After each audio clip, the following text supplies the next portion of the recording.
Abby is with us in Flint, Michigan. Hi, Abby. Welcome to the Dave Ramsey Show. Hi, thank you for taking my call. My honor. How can we help?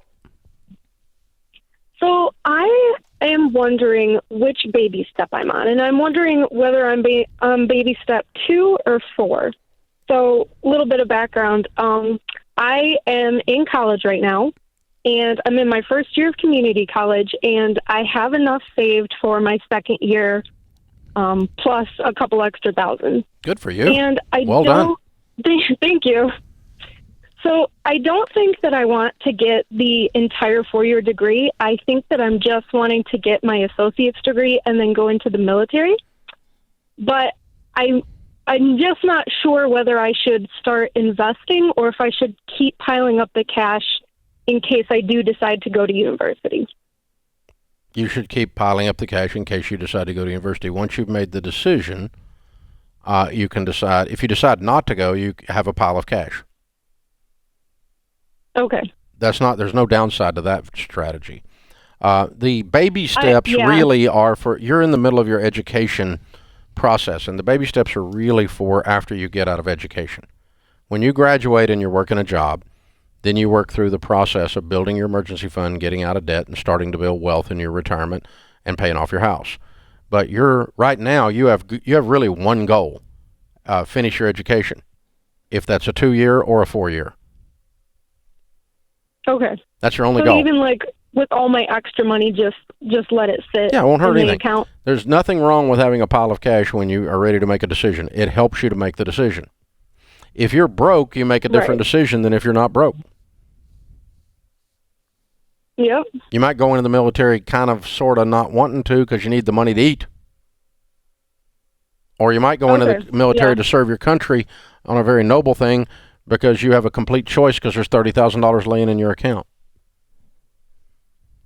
John, what would you coach her on? 100%, yeah. There's no downside. Your goal is to get out of whatever education endeavor debt-free, and then you can make other decisions later. The challenge you're going to have is you're bored and you're smart, and so community college, your first semester is boring you, and so you're trying to figure out other things to be doing and just be at peace with where you are right now.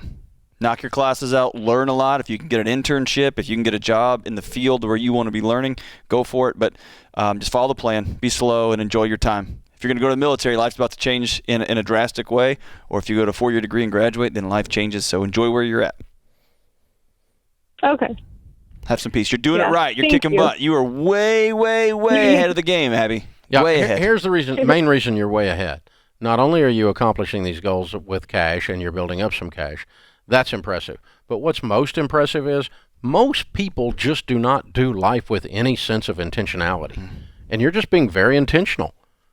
And that's really weird for people. Most people don't do it. Most people just kind of wander along and then wonder why they're broke. They wander along and then wonder why they got a degree in left-handed puppetry that's useless. And they wander along and they go, well, I got this degree in, Gothic poetry. And, and then I can't figure out why I can't get a job because there are no little woods fairies hiring. That's the problem. And so, oh my God, and it's just the kind of stuff, right? So that actually did happen the other day. But there's a degree in Gothic met poetry. A guy who got a minor in Gothic poetry. So it did happen. Higher ed as an industry, listen to me.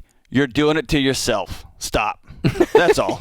That's all. Just stop. If you don't offer that degree, we won't make fun of you anymore. Stop. I'm trying to help you from the inside here, man. Stop. You're doing it to yourself as an industry. Yeah. So you, Abby, you are not doing any of that stupid stuff. You are being very smart, very intentional. I meet people who kind of life happens to them until they're 35 or 40, and then they decide they have to be intentional and happen to life. And so you are way ahead of the game. And by the way, you have more the options on the table more options that you could choose than the ones you put on the table. So the options will continue to unfold for you, and you'll continue to make great calls. You are a sharp young